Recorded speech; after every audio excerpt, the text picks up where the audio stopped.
June 18ರಂದು ವಿಧಾನ ಪರಿಷತ್ನ ಚುನಾವಣೆ ನಡೆಯೋದಕ್ಕಿದೆ. ಈ ಹಿನ್ನೆಲೆಯಲ್ಲಿ ಪರಿಷತ್ ಚುನಾವಣೆಯ ಹಿನ್ನೆಲೆ ರೆಸಾರ್ಟ್ಗೆ ಶಾಸಕರೆಲ್ಲರೂ ಕೂಡ ಶಿಫ್ಟ್ ಆಗಿದ್ದಾರೆ.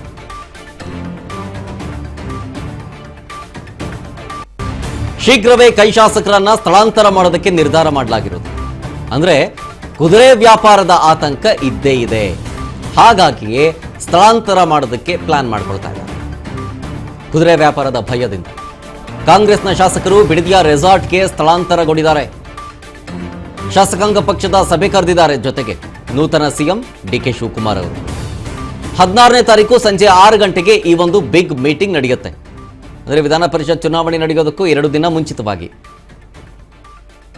16ನೇ ತಾರೀಕು ಸಂಜೆ 6 ಗಂಟೆಗೆ ಬಿಗ್ ಮೀಟಿಂಗ್ ಇದೆ. ಪರಿಷತ್ ಚುನಾವಣೆಯ ಹಿನ್ನೆಲೆಯಲ್ಲಿ ಈ ಒಂದು ಶಾಸಕಾಂಗ ಪಕ್ಷದ ಸಭೆಯನ್ನು ಕರೆದಿರೋದು ನೂತನ ಸಿಎಂ ಡಿಕೆ ಶಿವಕುಮಾರ್ ಅವರು. ಜೊತೆಗೆ 18ನೇ ತಾರೀಕು ವಿಧಾನ ಪರಿಷತ್ ಚುನಾವಣೆ ಇದೆ. ಹಾಗಾಗಿ ಕುದುರೆ ವ್ಯಾಪಾರದ ಆತಂಕ, ಕ್ರಾಸ್ ವೋಟಿಂಗ್ ಆಗುತ್ತೆ ಅನ್ನುವ ಭಯ, ಹಾಗಾಗಿ ಶಾಸಕರನ್ನ ಹಿಡಿದಿಟ್ಕೊಳ್ಳೋದಕ್ಕೆ ರೆಸಾರ್ಟ್ಗೆ ಶಿಫ್ಟ್ ಮಾಡ್ತಾ ಇದ್ದಾರೆ. ಅದರಲ್ಲೂ ಈಗ ಬಿಡದಿಯ ರೆಸಾರ್ಟ್ಗೆ ಸ್ಥಳಾಂತರ ಮಾಡಲಾಗ್ತಾ ಇದೆ.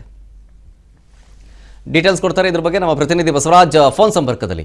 ಬಸವರಾಜ್, ಈಗ 18ನೇ ತಾರೀಕು ವಿಧಾನ ಪರಿಷತ್ ಚುನಾವಣೆ ಅದು 2 ದಿನಕ್ಕೂ ಮುಂಚಿತವಾಗಿ CLP ಮೀಟಿಂಗ್ ನಡೆಯುತ್ತೆ.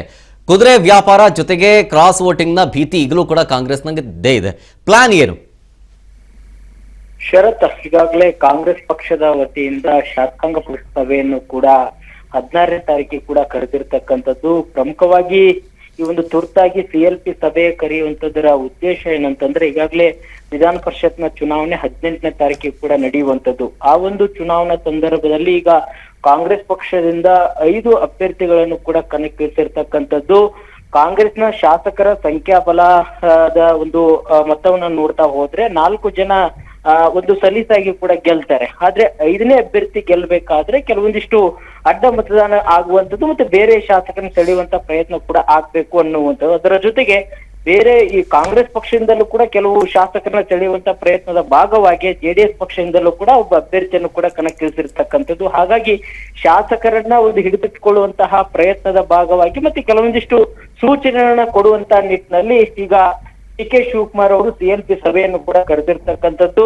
ಏನು ಈಗಾಗಲೇ ಖಾಸಗಿ ಒಂದು ರೆಸಾರ್ಟ್ ನಲ್ಲಿ ಕೂಡ ಒಂದು CLP ಸಭೆ ಆಯೋಜನೆ ಮಾಡಿದ್ದಾರೆ. ಅಲ್ಲಿ ಶಾಸಕರಿಗೆ ಒಂದಿಷ್ಟು ಸೂಚನೆಗಳನ್ನ ಕೊಡುವ ಮುಖಾಂತರ ಈ ಕ್ರಾಸಿಂಗ್ ವೋಟಿಂಗ್ ಅನ್ನ ತಡೆಯುವಂತದ್ದು, ಶಾಸಕರ ಅಡ್ಡ ಮತದಾನ ಆಗದಂತೆ ತಮ್ಮ ಶಾಸಕರನ್ನ ಯಾರು ಕೂಡ ಯಾವ ಪಕ್ಷದವರು ಕೂಡ ತಡಿಬಾರದು ಅನ್ನುವಂತ ನಿಟ್ಟಿನಲ್ಲಿ ಡಿಕೆ ಶಿವಕುಮಾರ್ ಅವರು ಈ ಒಂದು CLP ಸಭೆಯನ್ನು ಕೂಡ ಕರೆದಿರ್ತಕ್ಕಂಥದ್ದು. ಯಾಕಂತಂದ್ರೆ JDS ನ 5ನೇ JDS ನ ಒಂದು ಅಭ್ಯರ್ಥಿಯನ್ನೇ ಗೆಲ್ಲುವುದಾದ್ರೆ ಅದು ಕಾಂಗ್ರೆಸ್ ಪಕ್ಷದ ಕೆಲವು ಮತಗಳು ಹೋಗ್ಬೇಕು, ಅಂದ್ರೆ ಮಾತ್ರ ಅವ್ರು ಗೆಲ್ಲಲಿಕ್ಕೆ ಸಾಧ್ಯ. ಹಾಗಾಗಿ ಅದನ್ನ ಹಿಡಿದಿಟ್ಕೊಳ್ಳುವಂತಹ ಪ್ರಯತ್ನವನ್ನ ಡಿಕೆ ಶಿವಕುಮಾರ್ ಅವರು ಈಗ ಮಾಡ್ಲಿಕ್ಕೆ CLP ಸಭೆಯನ್ನು ಕೂಡ ಕರೆದಿರ್ತಕ್ಕಂಥದ್ದು. ಶರತ್, ಒಂದು ಕಡೆ ಬಸವರಾಜ್, ಕೇವಲ ಅಡ್ಡ ಮತದಾನ ಆಗಿರ್ಲಿ, ಈ ವಿಚಾರ ಅಥವಾ ಭಯ ಆತಂಕದ ಜೊತೆಗೆ ನಿಮಗೆ ಬರಲಿಲ್ಲ, ಅಬ್ಸೆಂಟ್ ಆಗೋದ್ರೂ ಈ ಹೊಡೆತ ಬೀಳುತ್ತಲ್ಲ ಕಾಂಗ್ರೆಸ್ಗೆ. ಸೊ ಈ ಪರಿಸ್ಥಿತಿಯನ್ನ ನಿಭಾಯಿಸೋದಕ್ಕೆ ಈ ಒಂದು ಚಾಣಕ್ಯ ತಂತ್ರ ಏನಾದ್ರು ಫಾಲೋ ಮಾಡ್ತಾ ಇದ್ದಾರಾ ಅಂತ ಡಿಕೆ ಶಿವಕುಮಾರ್? ಖಂಡಿತ ಶರತ್, ಪಕ್ಷದ ಎಲ್ಲಾ ಶಾಸಕರನ್ನು ಕೂಡ ಹಿಡಿದಿಟ್ಟುಕೊಳ್ಳುವಂತಹ ಪ್ರಯತ್ನದ ಭಾಗವಾಗಿ CLP ಸಭೆಯನ್ನು ಕೂಡ ಕರೆದಿರ್ತಕ್ಕಂಥದ್ದು. ಅದರ ಜೊತೆಗೆ ಎಲ್ಲಾ ಶಾಸಕರು, ಪಕ್ಷದ ಎಲ್ಲಾ ಶಾಸಕರನ್ನು ಕೂಡ ಖಾಸಗಿ ರೆಸಾರ್ಟ್ಗೆ ಕೂಡ ಶಿಫ್ಟ್ ಮಾಡ್ಲಿಕ್ಕೆ ಡಿಕೆ ಶಿವಕುಮಾರ್ ಅವರು ಮುಂದಾಗಿರ್ತಕ್ಕಂಥದ್ದು. ಹಾಗಾಗಿ ಬಿಡದಿಯ ಏನು ವಂಡರ್ಲಾ ರೆಸಾರ್ಟ್ ಏನಿದೆ ಆ ಒಂದು ರೆಸಾರ್ಟ್ ನಲ್ಲಿ ಕೂಡ ಎಲ್ಲಾ ಶಾಸಕರಿಗೆ ಕೂಡ ಬರುವಂತೆ ಈಗಾಗಲೇ ಪಕ್ಷದಿಂದ ಸೂಚನೆ ಹೋಗಿದೆ ಅನ್ನುವಂತಹ ಮಾಹಿತಿ ಕೂಡ ಸಿಗ್ತಾ ಇದೆ. ಪ್ರತಿಯೊಬ್ಬ ಶಾಸಕರ ಮೇಲೂ ಕೂಡ ಕಣ್ಗಾವಲು ಇಡುವಂತ ಪ್ರಯತ್ನವನ್ನ ಡಿಕೆ ಶಿವಕುಮಾರ್ ಅವರು ಮಾಡ್ತಾ ಇದ್ದಾರೆ ಅನ್ನುವಂಥದ್ದು. ವಿಧಾನ ಪರಿಷತ್ನ ಚುನಾವಣೆ ನಡೆಯುವಂತಹ ಸಂದರ್ಭದಲ್ಲಿ ನೇರವಾಗಿ ಆ ಒಂದು ಖಾಸಗಿ ರೆಸಾರ್ಟ್ ನಿಂದ ನೇರವಾಗಿ ವಿಧಾನಸೌಧಕ್ಕೆ ಒಂದು ಬಸ್ ನ ಮೂಲಕ ಎಲ್ಲಾ ತಮ್ಮ ಕಾಂಗ್ರೆಸ್ ಪಕ್ಷದ ಶಾಸಕರನ್ನ ಕರೆತಂದು ತಮ್ಮ ಅಭ್ಯರ್ಥಿಗಳ ಪರವಾಗಿ ಮತವನ್ನ ಹಾಕಿಸುವಂತಹ ಪ್ರಯತ್ನದ ತಂತ್ರಗಾರಿಕೆಯನ್ನ ಡಿಕೆ ಶಿವಕುಮಾರ್ ಮಾಡುವಂತ ನಿಟ್ಟಿನಲ್ಲೇ ಇದೀಗ ಎಲ್ಲಾ ಶಾಸಕರನ್ನು ಸಹಿತ ಒಂದು ಖಾಸಗಿ ರೆಸಾರ್ಟ್ ಕೂಡ ಶಿಫ್ಟ್ ಮಾಡುವಂತಹ ಕಾರ್ಯಕ್ಕೆ ಮುಂದಾಗಿರ್ತಕ್ಕಂಥದ್ದು. ಶರತ್, ಓಕೆ, ಥ್ಯಾಂಕ್ ಯು ಬಸವರಾಜ್ ಡೀಟೇಲ್ಸ್ಗಾಗಿ.